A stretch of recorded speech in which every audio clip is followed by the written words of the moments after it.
أهلا بكم. في كل الملاعب هنقابل لاعب هيحكي حكايته ويقول روايته. في الصحة هيقول كلام والرياضة كمان. انتظرونا وحلقة جديدة وبرنامج صحتك في لعبتك.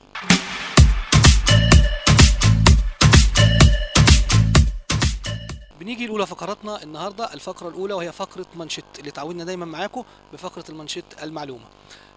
فقرة أول منشط النهاردة بيقول: التفاح يحمي من الأرق والنوم بشكل جيد، يساعد على النضرة الشبابية. أكدت أحدث الدراسات الطبية أن تناول التفاح يقي من الأرق ويساعد عن الابتعاد عن الأرق والنوم بشكل عميق بدون سهرير. بيساعد أيضا على نضرة شبابية، ويحمي من الشيخوخة المبكرة. دي دعوة طبعا لعدم السهر، دعوة للنوم بشكل عميق للاستفادة. المنشط التالي النهاردة في فقرتنا وهو: شلبي يؤكد تفوق الأهلي كان وراء عدم حضور جماهير التراس. طبعا اكد احد الاعلاميين كابتن مدحت شلبي ان عدم حضور التراس اهلاوي مباراه الاهلي والترجي كان سبب في تفوق الاهلي. طبعا انا شايف المانشيت ده صعب جدا، وده دعوه للتعصب، لان طبعا اتقال ان التراس تسببوا، وجودهم بيتسبب في قلق اللاعبين وبيلقوا شماريخ، بيقعدوا بيشجعوا هم وراه. طبعا احنا عايزين نبتعد بقى باعلامنا عن القصص دي كلها. عايزين نرجع نشجع رياضه، مش عايزين نقول التراس، نقول اعلامي، نقول في شماريخ، نقول عايزين احنا بنبدا عهد جديد، بنبدا ايام جديده، مش عايزين نلقي الاتهامات. التراس كتير وقف مع الاهلي، والتراس له حق انه يشجع فرقته، والتراس اعتقد ان هو في مباراه الاهلي كان بعيد تماما، فما كانش في داعي ان احنا نقول كده. انتظرونا في الفقره القادمه وبنكمل معاكم رحلتنا ورسالتنا في برنامج صحتك في لعبتك.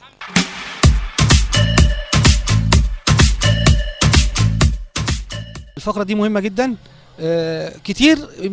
كتير بيتمرنوا سباحة، بيلعبوا سباحة كتير. الناس بتشاهد السباحة بس ما تعرفش ايه هي تدريبات السباحة. انا شيء جديد بشوفه دلوقتي قدامكم قدام الكاميرا، ان ديت تدريبات السباحة. بيتدربوا على ارض صلبة، بيعملوا تدريبات سويدي. طبعا الحاجات دي كلها هنعرفها والمشاهدين هيعرفوها من خلال الكابتن والدكتور والزميل والاعلامي الدكتور احمد عبد الفتاح. دكتور احمد، اهلا بيك. اهلا بيكم، سعداء بلقائك مره ثانيه.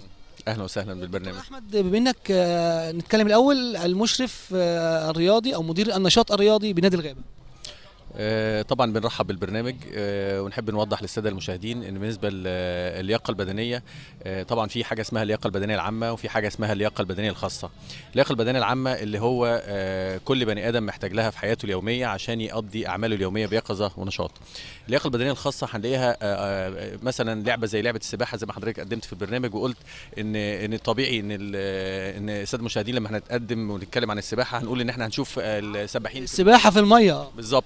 الفكر هنا ان نفس المسارات الحركيه والعضلات المشتركه في الاداء في السباحه احنا بنحاول نعمل لود عليها واحمال بدنيه معينه بحيث ان هو بتبقى اعلى من اللي مقاومه الميه. زي ما احنا عارفين طبعا مسك الميه بالايد وحركه السباح المتتابعه ما بين ضربات الرجلين والذراعين، هنلاقي ان الكلام ده بنحاول ان احنا نطبقه في بلود اعلى باستخدام اثقال، باستخدام وزن الجسم، بمقاومه الارض. كل ده عشان يبقى العبء اكتر لما يجي ينزل الميه، يبقى بالنسبه له العبء بتاع التدريب بيبقى اخف شويه. دكتور احمد، معظم الانديه يعني انا بشوف التدريبات دي بتاع السباحه يعني جديده على المشاهدين. معظم الانديه بيبقى التدريب كده برضو على ارض صلبه. والله هو في مدارس، دي حاجه جديده يعني هو في اساليب في التدريب، في بعض الافكار او الافكار التدريبيه ان هو بيعمل حاجه اسمها تحمل اداء، ان هو بيزود الحمل التدريبي من خلال الميه برضه. وفي فكر تاني ان احنا طبعا حضرتك عارف بالذات في فصل الشتاء هنلاقي ان تسخين الميه ده بيكلف مبالغ ماديه كبيره.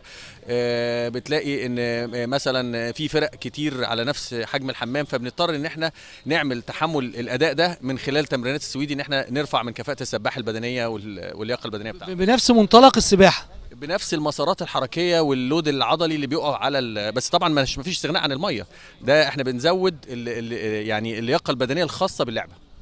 شيء رائع، شيء رائع جدا. بيقولوا الدكتور احمد الاستفاده من التدريبات الحركيه بعيدا عن الميه. الدكتور احمد وجد البديل، وده اللي احنا بنناشده دايما. الفكر دكتور احمد ما وقفش عند تكتيك معين، ما وقفش عند تدريب معين. دكتور احمد اعتمد على الفكر، وده اللي احنا محتاجينه في مصر. الفكر طلع لنا شيء بديل عشان نوفر تسخين الميه، وفي فرق كتيره جدا فطلع لنا إن التدريب البديل على ارض صلبه. دكتور احمد، شيء رائع جدا ان احنا بندمج الرياضه والصحه وندخل فكرنا، بندمج الفكر، فالفكر ده شيء رائع. فاعتقد ان ده شيء كان بعيد علينا شويه يعني في الرياضه المصريه. يعني هو بنحب اضيف برضو جزئيه ان احنا الرياضه بتخدم جزء اخلاقي، جزء تنميه صفات اراديه، واحنا كلنا محتاجين في المرحله دي ان احنا ننميها من خلال نشاط رياضي. ده الجديد اللي دخله الدكتور احمد لنادي الغابه بصراحه. بالظبط. انا هدي لحضرتك مثال. احنا كان عندنا مباراه لكره السله، وانت عارف حضرتك كره السله الاثاره لغايه اخر ثانيه في المباراه، ما حدش عارف النتيجه بتوصل فين. انهيار ان احنا فرق بونت، ان احنا في مكسب او هزيمه.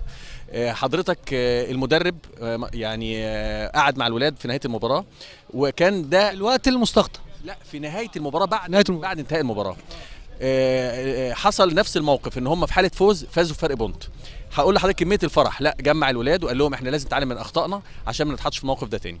وفي حاله الهزيمه برضو قال للولاد لا، احنا نحمد ربنا ان ربنا وفقنا في المباراه اللي قبل كده، وان احنا لازم نتماسك، وان احنا نعمل للمباريات اللي جايه. فهو درس اخلاقي ان الواحد ازاي يقدر يتحكم في نفسه، واصر ان الفرقه تسلم على الفريق الثاني. انما طبعا هنبص نلاقي ان في بعض الساده المدربين تبص تلاقي ان ايه عشان اتهزم انهيار والفاظ خارجه والكلام ده كله. انما هو اهم ما في الموضوع ان هو يعلم الناشئين ان هو يقدر يتحكم في سماته الاراديه، عشان هو ده الهدف الاساسي من الجزء الاخلاقي لتنميه اللي احنا بننميه في الرياضه. يعني دكتور احمد، بصراحه الارض الصلبه اللي بيتدرب عليها السباحين مش ممكن تعرضهم لاصابات اكتر من ان هم يتمرنوا في الميه؟ واحنا طبعا هو مش بيعمل نفس التكنيك بتاع الميه. احنا قلت لحضرتك ان هو بيعمل نفس اللود او الحمل اللي بيبقى على العضلات، وبنعمل فترات راحه. احنا مش هيعمل مثلا دايفنج في الميه، ولا هيعمل سقوط في الميه على البلاط. احنا هتلاقي حضرتك ان احنا بيعمل مثلا تمرينات اطالات، بيعمل وضع من الاوضاع الحركيه اللي هو مثلا زي بيعمل مرونه للفقرات القطنيه للعمود الفقري زي اللي قدام حضراتكم هنا. وممكن يمارسها اللي ما بيمارسوش رياضه، ممكن تتمارس في البيوت يعني. شيء طبيعي، بس هو الفكر التدريبي للمدرب اللي يعني عامل الحمل التدريبي ده، ان هو بيتناسب مع المرحله السنيه، بيتناسب مع احتياجاته بالنسبه للسباحه. تلاقي مثلا بيعمل وسط دولفين نفس الحركه بتاعت سباح الدولفين، فبيحرك وسطه الاعلى والاسفل باستمرار بنفس التايم اللي هو بيعمله اثناء ال 50 متر او ال 100 متر اللي بيعملهم في الميه.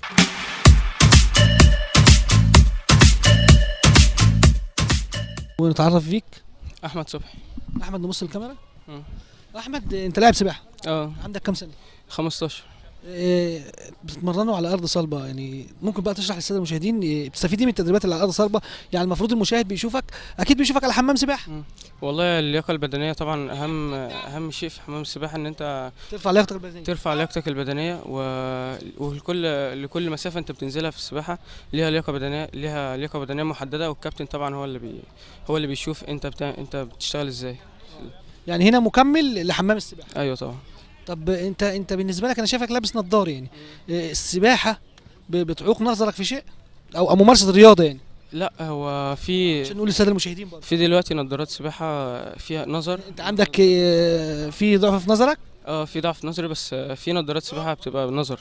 وانت اصريت رغم الضعف اللي في نظرك ان انت تمارس الرياضه دي، اراده قويه جدا. لا طبعا، انا اصلا بحب اللعبه دي، فانا اصريت ان انا اكمل عليها، والنظر يعني ما يسببش عليا يعني دي اراده منك، ده اراده قويه انك بتمارس رياضه. استفدت ايه بقى من الرياضه والسباحه؟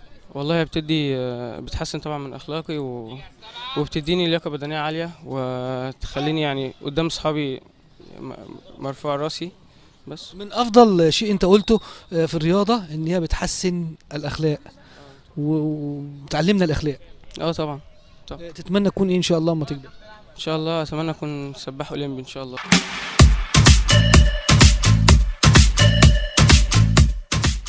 بس انت عندك كام سنه؟ 13 سنه. 13 سنه، في سنه كام بقى؟ اولى اعدادي. اولى اعدادي. ليه السباحه اللي مارستيها بس انت؟ عشان انا بحب اللعبه دي يعني بتعلمني اتعامل ازاي كفريق وكده. في حد في الاسره كان بيمارس رياضه؟ هو اللي دفعك لممارسه السباحه؟ اختي سباحه برضه؟ اه. اكبر منك؟ اه. عندها كام سنه بقى؟ 16. حققت بطولات ولا لسه؟ بطولات عالم. بطولات عالم. طب وانت يعني عايزه تبقي بقى زي بطلة عالم؟ انت شفتيها هي بتمارس السباحه فقلت امارس سباحه، ولا هي اللي اقنعتك؟ لا يعني انا كان نفسي ابقى زيها. وهتبقي زيها ان شاء الله يعني؟ ان شاء الله. تحققي لنا بطولات عالم ليكي ولمصر. ان شاء الله. بس انت من شايفه ان غريبه ان احنا في ملعب صلب، مش حمام سباحه، وبتتمرنوا؟ لا دي حاجه اسمها لياقه بدنيه بتساعد جدا. نقول بقى للمشاهدين. دي حاجه اسمها لياقه بدنيه وبتساعد جدا في، يعني بتساعد السباحه جدا. بتساعدك بقى في رفع اللياقه البدنيه. وبتخليني اسرع في الميه. اهم شيء بيحرص الكابتن بتاع الفريق ان هو يديهولك وانت بتتلقيه. يعني مش فاهم. يعني اهم حاجه بيحرص قبل التدريب او التمرين بيقولك عليها تعمليها يعني. لازم اسخن كويس عشان ما يجيليش اصابات او اي حاجه. بتسهري؟ يعني طب مش الرياضيين يعني المفروض بيناموا بدري وبيصحوا بدري؟ عشان مذاكره وكده. في وجبات معينه بتحرصي ان انت تتناوليها كرياضيه؟ اه ايه بقى؟ لازم اكل كويس وبرضه لازم ابقى متفوقه في ايه الوجبات بقى، الوجبات اللي بتاكليها يعني الوجبات المعينه اللي بتساعدك كرياضيه؟ يعني لازم افطر كويس، لبن. ايوه. اشرب لبن وبيض مثلا، الحاجات اللي هي فيها بروتين وكربوهيدرات وحاجات كده. طيب بس انت من خلال شاشه قناه صحتي ان اللي ما بيمارسوش رياضه تقولي لهم ايه؟ لا خليهم يمارسوا لان الرياضه، انا عايزك تقنعيهم، مش تقول لهم نخليهم يمارسوا بس تقنعيهم. الرياضه بتخلي الجسم كويس وكمان والعقل برضه. العقل السليم كمان.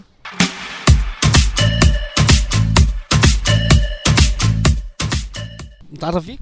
مازن جلال. مازن؟ مازن جلال. مازن عندك كام سنه؟ نبص الكاميرا. 13 سنة. 13 سنه. بتمارس السباحه من امتى؟ بقالي 7 سنين. 7 سنين. مين اللي دفعك انك انت تمارس السباحه؟ بابايا. بابا كان رياضي؟ لا ما كانش رياضي، بس هو كان بيحب اصلا اللعبة دي فدخلني سباحة. يعني عايز هو كان حابب يمارس السباحه قبل كده ولا كان حابب. الظروف ما ساعدتوش؟ اه فعايز يشوف نفسه فيه. اه وانت سعيد يعني؟ انا بحب السباحة اصلا. استفدت منها ايه؟ يعني الحمد لله لياقة بدنية وبقيت يعني. بتساعدك على التحصيل الدراسي؟ ايوه ببقى فايق في بتنام بدري وبتصحى بدري؟ ايوه. طب قول بقى للمشاهدين كده انت استفدت ايه من الرياضه عشان هم اللي ما بيمارسوش رياضه يمارسوها. لا يعني ببقى يعني هي بتساعدك اصلا على المذاكرة، بتخليك فايق، وكمان بيبقى في تمارين فجر لما بروح على المدرسة ببقى فايق احسن من اللي فاتوا. يعني طيب. الناس اللي ما بيتمرنوش كانوا بيبقوا نايمين كده.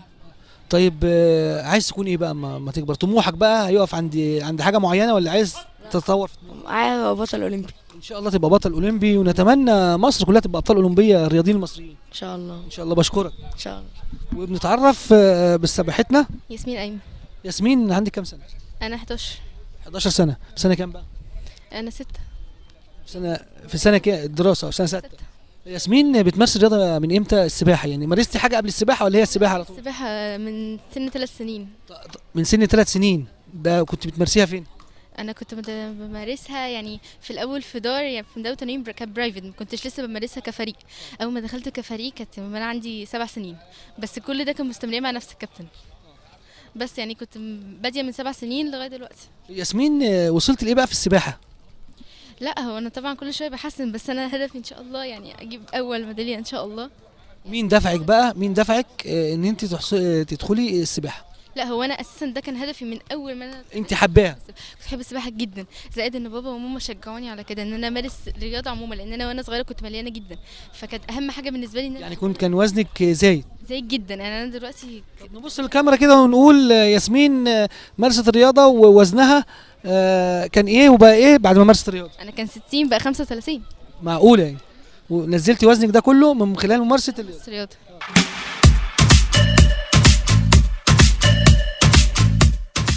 وبنيجي معاكم لاخر فقره من فقراتنا من برنامج صحتك في لعبتك، فقره بنفكركم فقره التاريخ، تاريخ الرياضيين، تاريخ العظماء، تكون حافز لينا، تكون اجتهاد، تكون للمستقبل. فقره بنفكركم النهارده نجمنا النهارده هو مصطفى خليل مصري الجنسيه، هو اول انسان يعبر المانش بدون ساقين. مصطفى خليل حصل له حادث أليم في طفولته، إرادته الحديدية والإرادة الفولاذية هو أول إنسان في العالم بيعبر المانش مرتين. المرة الثانية كانت ضد التيار، وده إنجاز غير مسبوق. مصطفى خليل لما عبر المانش عبره بدون ساقين بدون قدمين بعد أن تم بتر قدمينه وهو طفل في حادث أليم. ده إرادة قوية. ده بيقول المصري موجود. مصطفى خليل بيقول المصري طول عمره بيغير التاريخ. مصطفى خليل دايما نحطه قدامنا كده في فقرة بنفكركم ونقول ان هو اول انسان في العالم بيعبر المانش مرتين، مرة مع التيار ومرة ضد التيار، ويا رب يكون حافز لينا كلنا.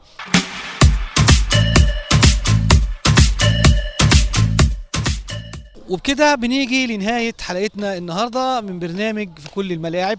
وفي كل الملاعب هنقابل لاعب هيحكي حكايته ويقول روايته، في الصحة هيقول كلام والرياضة كمان.